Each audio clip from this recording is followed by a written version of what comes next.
All right, so I'm here with Dan and Chip Mann of Travelers Point Distillery here at 400 East Madison in Kirklin, Indiana. Speaking of Kirklin, can you tell me a little bit about it? Okay, great. Well, Kirklin is great. We've had a great time. Dan and I have been here up here 12 years working with the community. We're the Monon's coming. Travelers Point here, Travelers Point Distillery, great place to visit. Lots of great shops, wellness center. We got hookers, lots of great steaks. Come and visit. Fantastic place. Got a grant coming for the mural on the side of the building. Going to look great. That's what I can tell you about Kirklin. Monon Trail's coming through. Are you repeating that? Did I say that again? That's my. That's a good one. Yeah, right. so it's worth saying twice. So. That's right. We're with Cole. He's our head bartender. Cole, tell us a little bit about the whiskeys. Yeah, so we have 3 whiskeys on the market currently. First one we came out with here in the middle, went into the barrel at about 118 proof, pulled out at around 112. We had just a hair of water.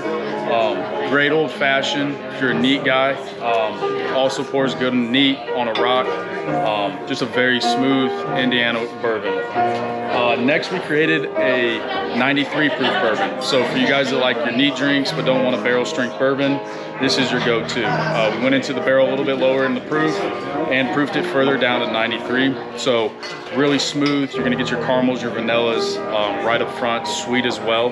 We have a high corn mash bill. And then lastly, we did a fun one. So this one is aged in a 10-gallon barrel and comes out a little bit darker, has a little bit more flavor on it.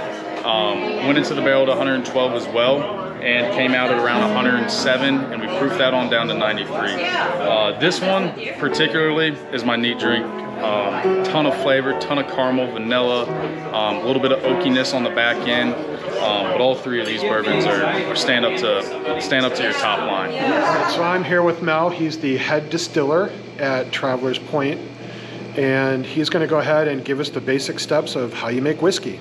Distilling whiskey, it's not real complicated, but it is. It's a great chemistry project. I have to take and extract all of the sugars or starches out of the grain, convert the grain starches then into sugar. Once I have done that, then I put it in a fermenter, add yeast into it. The little yeast monsters eat out all of the sugar and turn it into alcohol. Once we have done that and all the sugar has been eaten up, then I put it in the still behind me here and distill it. Distilling separates the alcohol from the water in the mash because it boils at a lower temperature. And then we have liquor. Mel, where are we right now? We're in a rack house. We fill barrels about once a month. We bring them down here, stack them on the racks behind me. They take a nice long nap. According to the federal government, I have to leave them for a minimum of 2 years. They'll be bourbon. But some are taking a longer nap. Some will take an 8-year nap.